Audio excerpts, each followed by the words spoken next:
After Brexit, the British government is relying on trade agreements, but an agreement with New Zealand brings farmers on the barricades. They fear the import of cheap lamb. British Prime Minister Boris Johnson promised farmers a better deal after leaving the EU. But the government's trade policy is causing trouble among farmers. They even accuse them of undermining domestic food security. Specifically, it's about the announced free trade agreement between Great Britain and New Zealand. The agreement shows the willingness of the British government to sacrifice agriculture and food safety in their own country, criticized the Farmers' Union of Wales. The government's own figures show that the economic benefits for the UK from this deal are microscopic, said FUW President Glyn Roberts. And the winners of this deal will clearly be New Zealand, which will allow it to increase food exports to the UK, which is a major threat to Welsh and UK farmers and our food safety, said Roberts.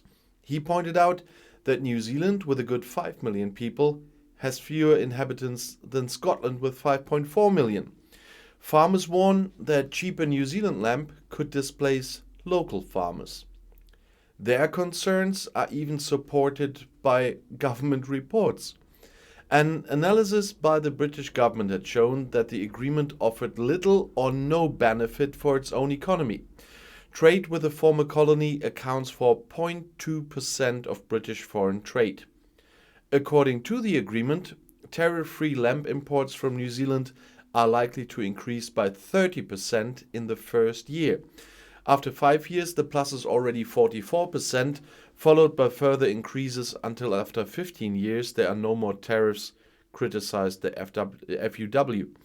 There are also huge leaps in terms of beef, butter and cheese. This deal, in conjunction with the trade deal with Australia announced in June, leaves little doubt that the UK government is deliberately or negligently undermining UK agriculture, fruit production and food safety, Roberts said.